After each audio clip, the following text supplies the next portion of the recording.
Olá, pessoal. Sejam todos bem-vindos a mais uma aula de língua portuguesa.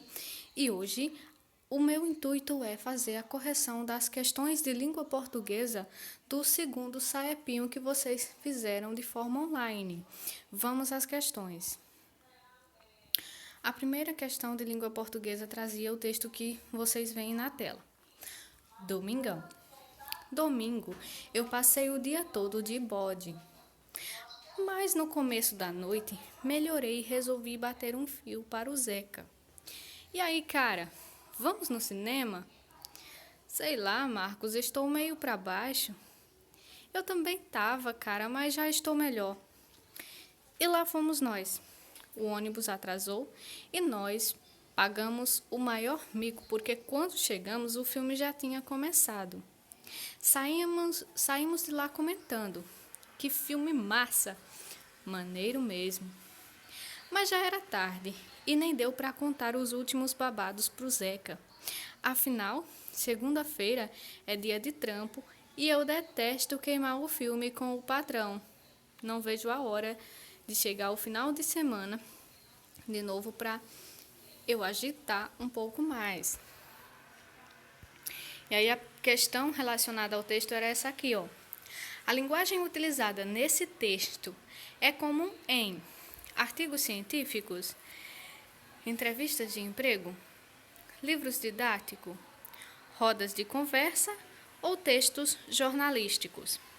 Bom, para começar, vocês perceberam que a linguagem que é utilizada no texto, ela é bastante informal, com termos como está de bode, segunda-feira é dia de trampo, filme maneiro, né?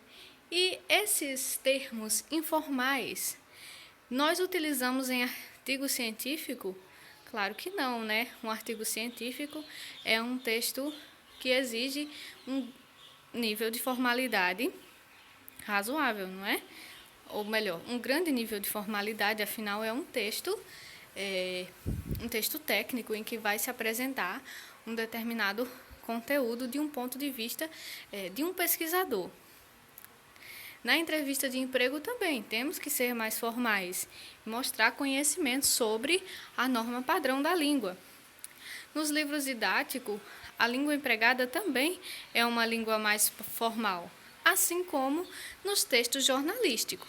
Já nas rodas de conversa, em que estamos com os nossos amigos, pessoas próximas da gente, estamos tratando sobre nossa vida particular, nossos gostos pessoais, aí sim podemos utilizar uma linguagem informal como aquela que foi utilizada no texto, uma linguagem cheia de gírias. Então, a alternativa correta seria a letra D, rodas de conversa.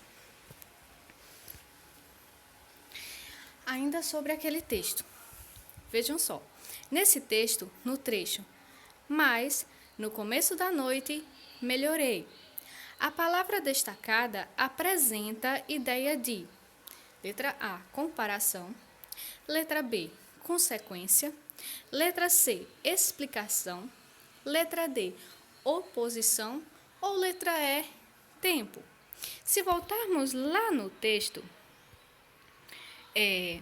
percebemos o período em que essa frase acontece. Veja só, domingo eu passei o dia todo de bode. Essa é a primeira informação que temos, né? Passei o dia todo de bode.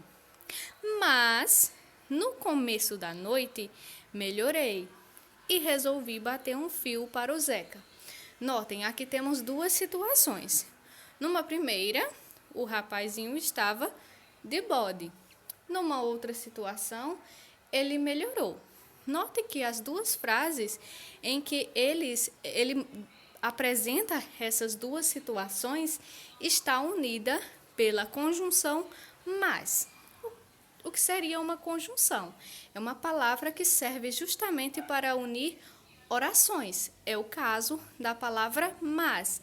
Ela é uma conjunção, liga orações, dando a elas uma certa ideia.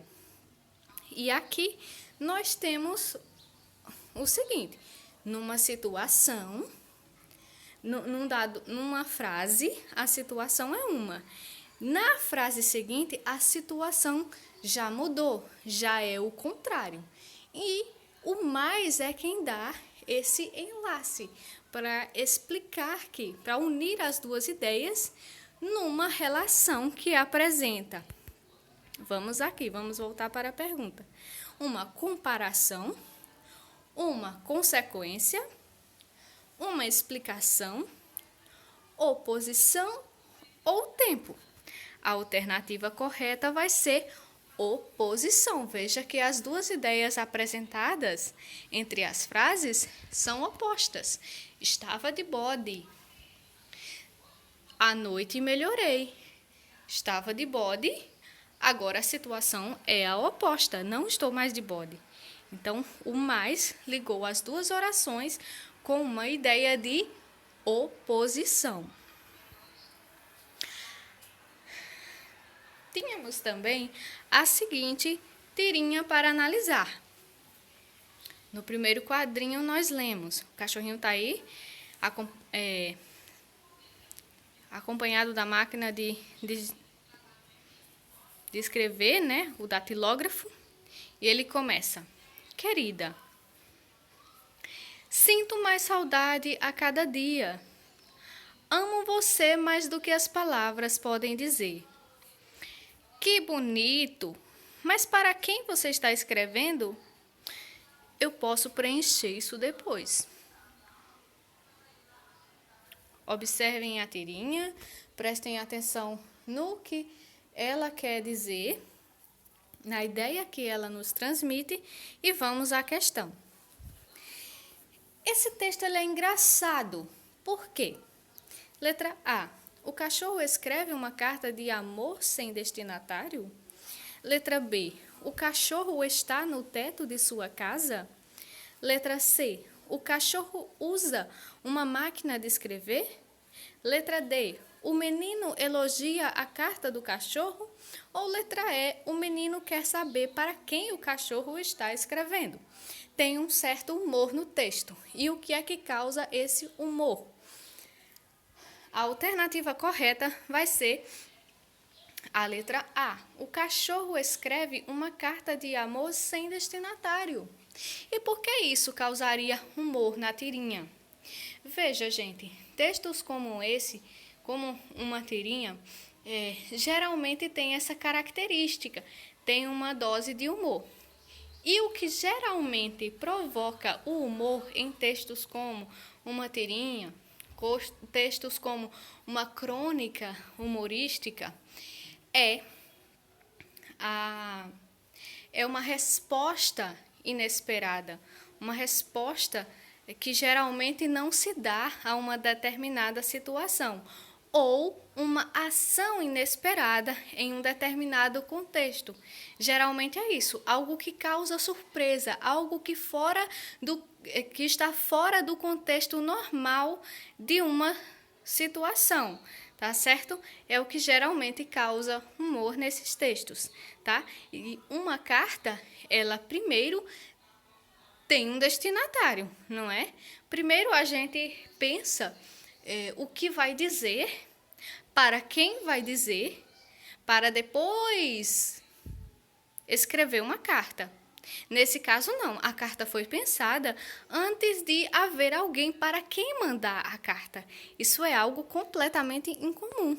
Então, foi essa questão inusitada, essa situação absurda, fora do comum, que causou o humor na tirinha. Vamos para o próximo texto. Aqui temos um texto cujo título é: 3 praias de Pernambuco estão entre as 10 melhores do Brasil.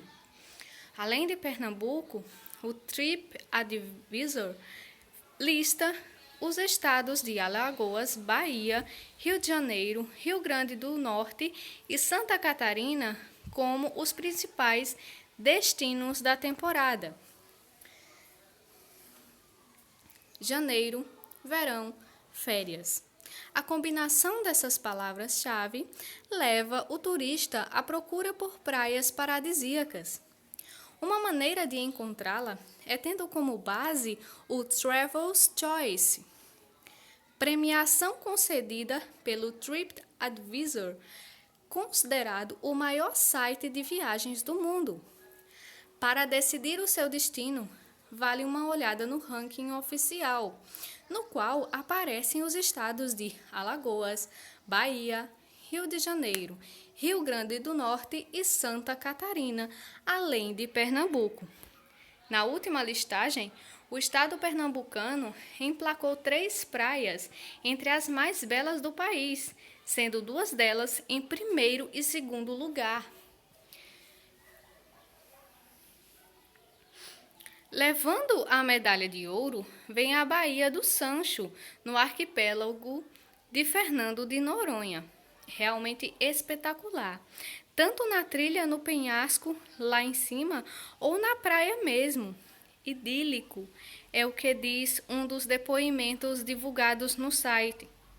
Em segundo lugar, aparece a Praia dos Carneiros, no município de Tamandaré, no litoral sul do estado. O outro candidato pernambucano na lista também pertence ao arquipélago de Fernando de Noronha. Em quarto lugar, a Baía dos Porcos é para quem quer relaxar distante da civilização.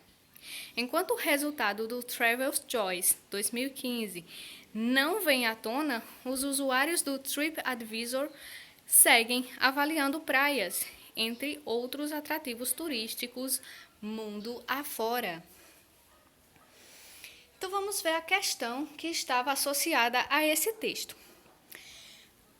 Qual é o assunto desse texto? Letra A.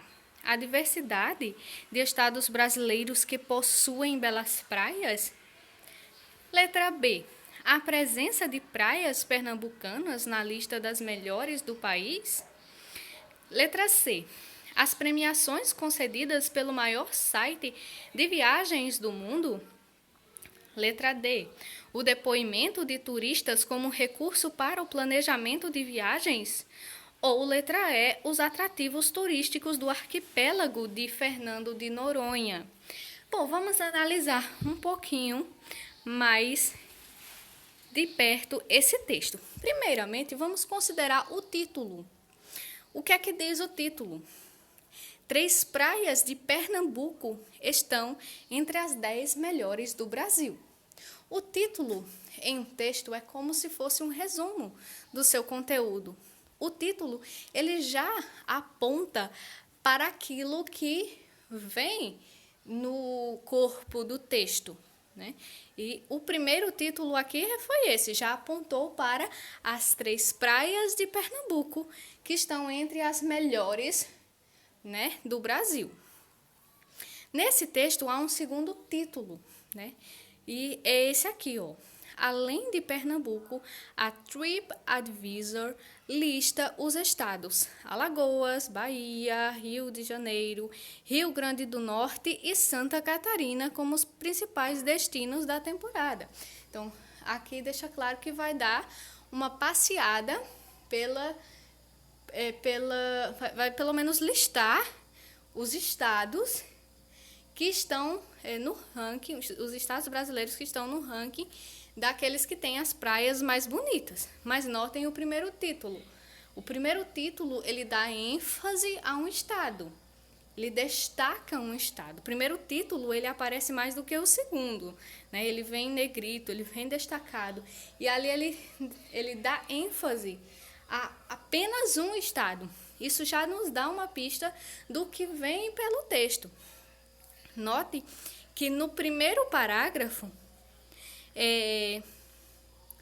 o texto vai se ocupar em nos falar de um site que promove um concurso de praias, ou melhor, de atrações turísticas. Inclusive, promove um ranking das praias mais bonitas do Brasil. E aí, na sequência, ele vai listar os estados brasileiros que estão na última pesquisa que foi feita sobre as praias brasileiras mais bonitas. E aí, no segundo parágrafo,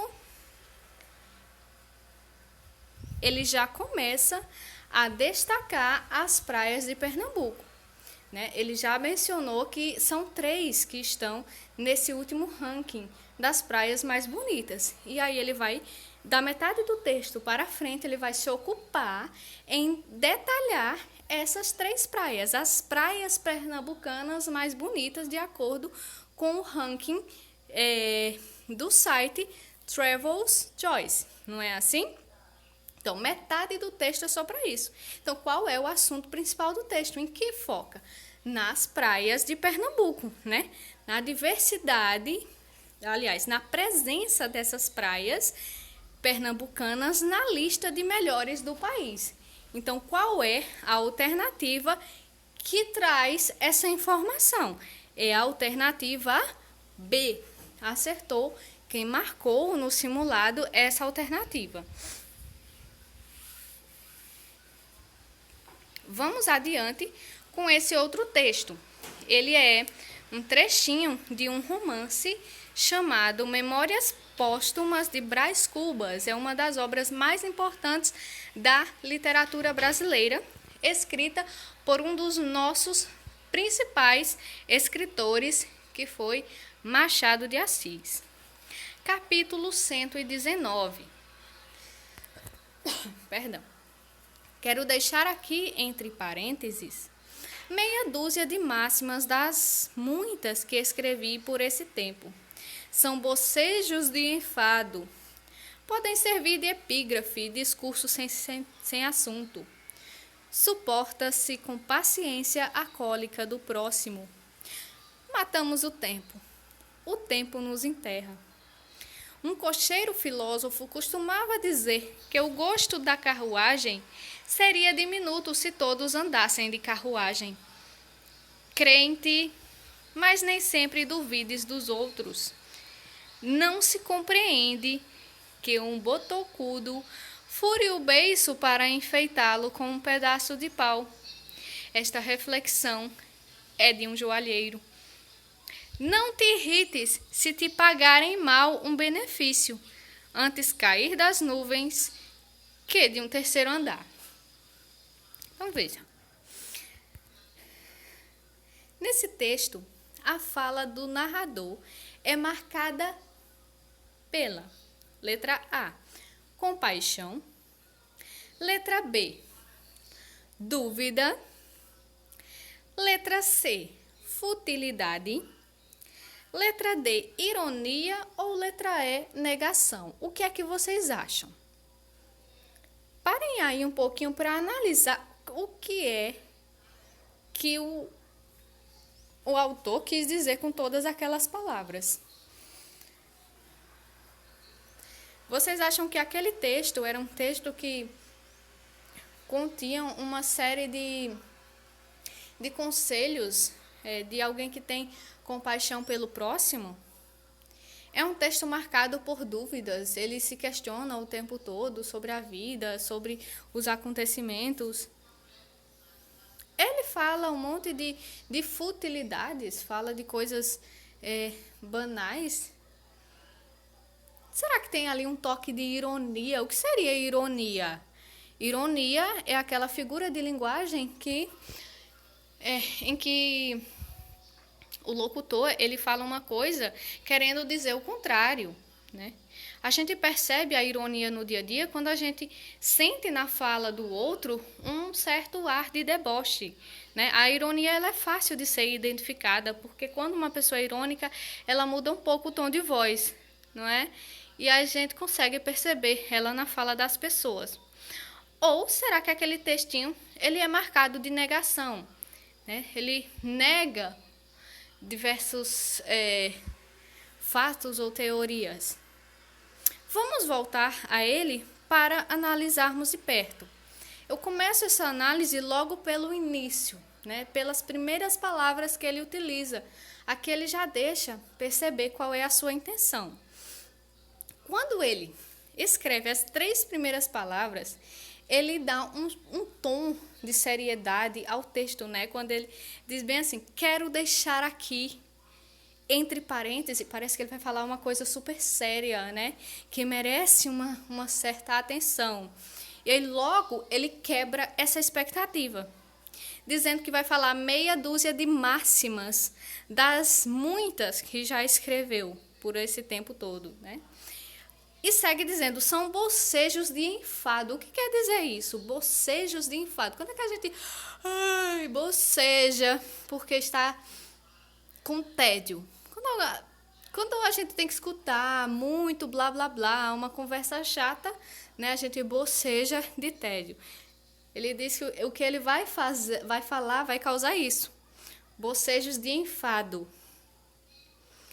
Podem servir de epígrafe a discurso sem assunto. Ele vai falar um monte de bobagem, uma coisa chata que não tem o menor sentido. E a gente percebe que realmente não tem muito sentido no que ele diz depois. São coisas soltas que não têm muita ligação. São frases soltas que não têm ligação entre si. Então, a princípio, ele já ironiza o que ele mesmo vai fazer. Ele já ironiza a seriedade do seu texto, né? Ele nos diz, nas entrelinhas, que vai falar um monte de abobrinha. Então, a alternativa correta é mesmo a letra D, porque ele é irônico, ele é debochado com o próprio texto, com aquilo que ele mesmo escreve. E isso é uma particularidade desse autor que vocês ainda vão conhecer, vocês ainda vão ouvir falar e talvez leiam, chamado Machado de Assis. Quem tiver a oportunidade de ler alguma obra dele, principalmente os romances, leiam Dom Casmurro, leiam Memórias Póstumas de Brás Cubas, vocês vão perceber que ele é debochado, ele é irônico e às vezes ele debocha do próprio leitor dele. Você está lendo o texto dele e ele começa a falar com você e a ser irônico e a debochar de você. É muito interessante, vale a pena a leitura de Machado de Assis, das obras desse grande autor brasileiro que ganhou o apelido, a alcunha de O Bruxo, por ele ter muita habilidade com as palavras, ele é o bruxo das palavras. Vamos seguindo. Leia novamente o texto, capítulo 119, para responder a questão abaixo. No trecho para enfeitá-lo, o pronome destacado substitui o termo. Letra A, beiço. Letra B, botocudo. Letra C, cocheiro. Letra D, joalheiro ou letra E, pau. Só mesmo voltando ao texto é que a gente pode perceber a que se refere esse pronome oblíquo marcado aí. Antes de qualquer coisa, devo explicar o que seria um pronome oblíquo. Um pronome oblíquo é aquele que em uma oração ele ocupa a função de objeto, direto ou indireto. O que seria um objeto? É aquele que sofre a ação do verbo. Lembrem que o sujeito é aquele que pratica a ação, né?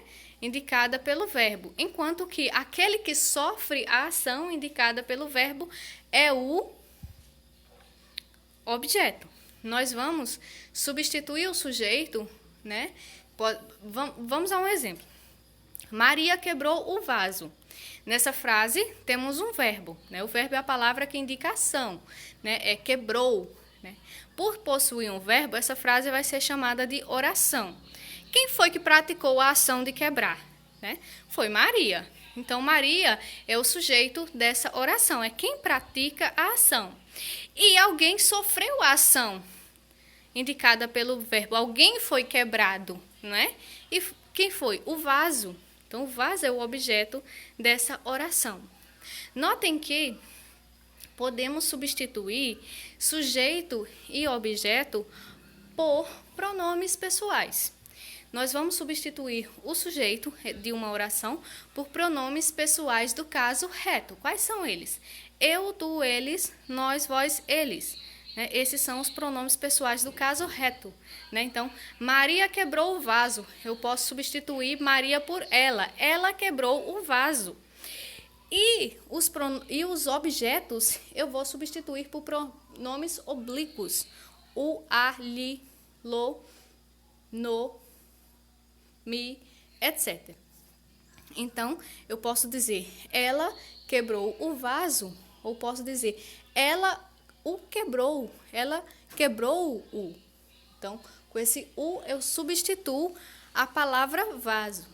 Nessa questão que aparece na tela de vocês, aí nós temos o lo. Lo, ele vem substituindo alguma palavra que já foi mencionada antes no texto. Então, vamos voltar ao texto para que a gente perceba qual é a palavra que está sendo substituída por esse pronome oblíquo. Vamos lá. Vamos voltar aqui no texto. Esse lo aparece no penúltimo parágrafo. Acompanhem. Não se compreende que um botocudo fure o beiço para enfeitá-lo com um pedaço de pau. Não se compreende que um botocudo fure o beiço para enfeitá-lo com um pedaço de pau. Vamos analisar essa frase aqui. Ela tem um sujeito, que é quem pratica uma ação. Ela tem um verbo, que é a palavra que identifica a ação praticada pelo sujeito, e um objeto, que é aquele que sofre a ação do sujeito. Sujeito geralmente é indicado por um substantivo, ou uma expressão que tem um núcleo formado por um substantivo. Então, qual seria aqui o sujeito? Quem foi que furou? O verbo aqui nessa frase é furou. A frase vai ser aqui, ó. Vai começar nesse um. Um botocudo fure o beiço para enfeitá-lo com um pedaço de pau. Anteriormente temos uma outra frase, que é não se compreende. Que, esse que serve de ligação entre a primeira frase e a segunda, a primeira oração e a segunda. A segunda oração aí no período é um botocudo fure o beiço para enfeitá-lo com um pedaço de pau. Então, quem seria o verbo nessa oração que estamos analisando? É o verbo fure, É a palavra que indica a ação aí, fure. E quem é que vai furar alguma coisa aí? Um botocudo, não é? Esse é o sujeito. Um botocudo fure o quê? O que é que ele vai furar? O beiço. Então, o beiço foi quem sofreu a ação do sujeito, Para que é que o botocudo vai furar o beiço? Para enfeitá-lo. Esse lu se refere a quem? A beiço. Não é o que vai ser furado? Vai ser furado pelo botocudo. Para quê? Para que o botocudo possa enfeitar ele. Quem é ele? O beiço. Então, todos os questionamentos que eu fiz aqui em relação à frase nos levou à única resposta, não é? O lo, na frase, ele vai substituir a palavra beiço. E vamos adiante. Temos mais um texto. Em maio de 2015, uma associação de apoio a pessoas com câncer do Canadá entrou para o livro dos recordes ao promover um corte de cabelos coletivo. 267 pessoas, sendo 30 mulheres, ficaram carequinhas da Silva por uma boa causa. E a questão sobre o texto é a seguinte. Nesse texto, a expressão carequinhas da Silva foi utilizada para, letra A, apresentar o nome de um novo corte de cabelo. Letra B, divulgar uma campanha. Enfatizar o fato de as pessoas rasparem todo o seu cabelo. Letra D, ironizar um sobrenome. Ou letra E, mostrar uma ação que entrou para o livro dos recordes. Aliás, eu falei a princípio recordes, mas eu acredito que a pronúncia correta seja mesmo recordes. Né? Na língua portuguesa, vamos dar mais entonação para a segunda sílaba da frase, recordes. Bom, já está marcada a resposta aí, né? A alternativa C, que é enfatizar o fato de as pessoas rasparem todo o seu cabelo. Quando dizemos alguma coisa da Silva, né? Queremos enfatizar uma determinada ação. No caso aí, o fato das pessoas rasparem o cabelo.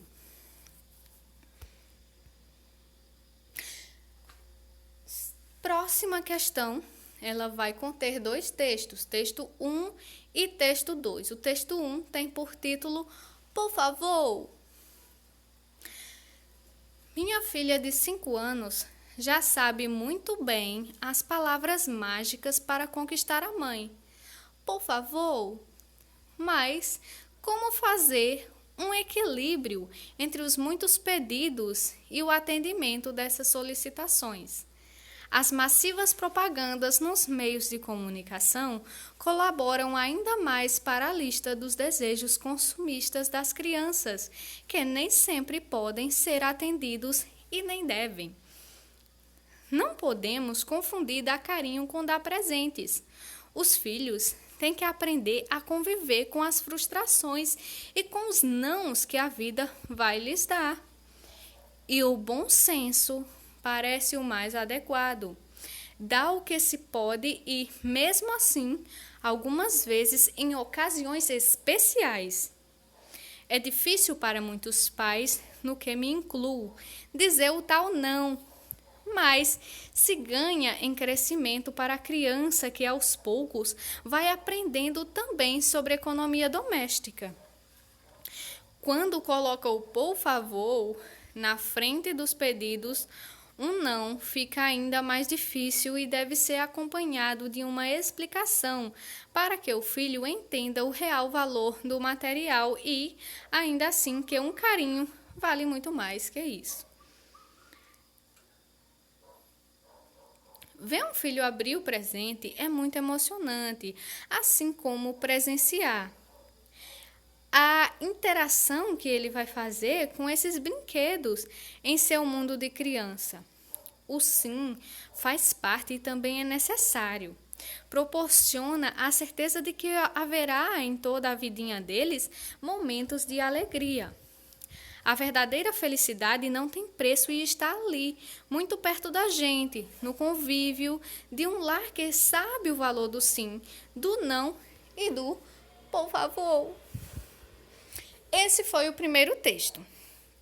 O segundo é esse daqui. É uma espécie de infográfico que aponta alguns dados, né, sobre o consumismo infantil. A maioria dos produtos consumidos por uma família são escolhidos pelas crianças. Nossa, que dado assustador. 83% são influenciados pela publicidade, 72% por produtos associados a personagens famosos, 42% por influência dos amigos, 38% por produtos que oferecem brindes e jogos e 31% por embalagens coloridas e atrativas. A pergunta acerca dos dois textos que lemos é: sobre o consumismo infantil, uma informação presente nesses dois textos é a atração da criança por embalagens coloridas. Essa é uma informação que tanto está no texto 1 quanto no texto 2. Letra B. Emoção de presentear a interação da criança com o presente. Letra C. Influência das propagandas no comportamento infantil. Letra D. Postura dos pais diante dos pedidos dos filhos. Ou letra E. Prevalência da opinião das crianças na escolha dos produtos. vamos encontrar essas informações nos textos que vimos, texto 1 e texto 2, mas somente uma das alternativas traz uma informação que está nos dois textos. E qual seria? Vamos voltar aqui ao texto 1 e perceber que logo no segundo parágrafo é dito o seguinte: as massivas propagandas nos meios de comunicação colaboram ainda mais para a lista dos desejos consumistas das crianças. Aqui fala sobre a influência das propagandas dos meios de comunicação para influenciar o consumismo infantil. E notem aqui no segundo texto, a primeira informação à direita aí que temos é o seguinte, que 83% das compras são influenciadas pela publicidade, 83% do que leva os pais a comprar alguma coisa é por conta da propaganda que influencia as crianças. Então, é a mesma informação, É quase a mesma informação. Os dois textos mencionam a importância da propaganda para o consumismo infantil.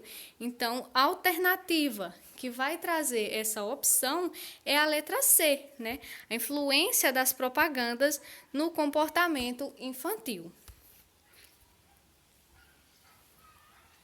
Olha, gente, esses exercícios, eles servem para que a gente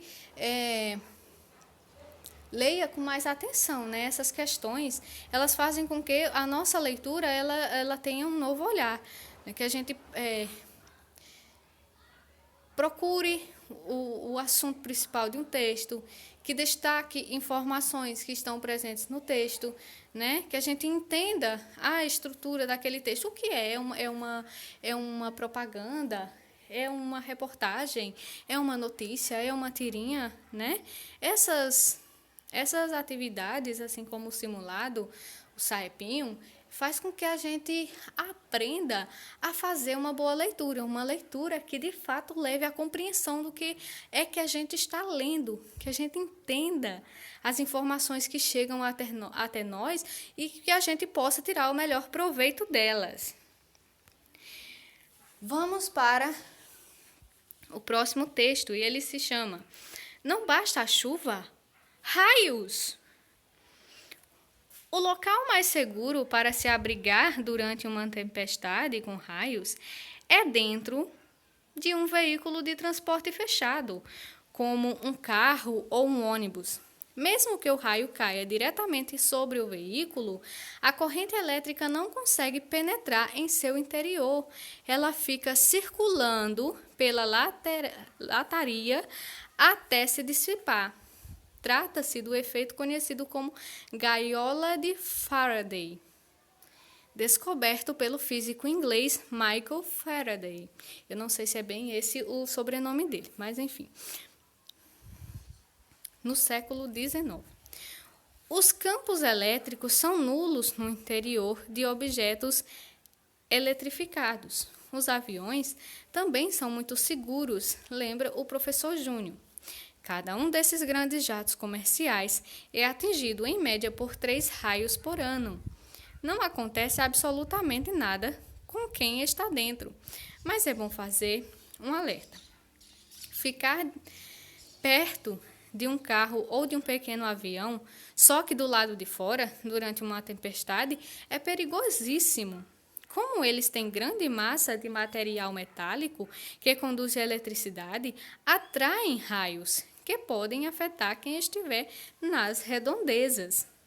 A situação em que alguém está mais suscetível a ser atingido por um raio é um campo aberto, quando uma pessoa está num terreno vasto e descampado, torna-se o alvo perfeito para os raios, por ser o ponto mais alto das imediações.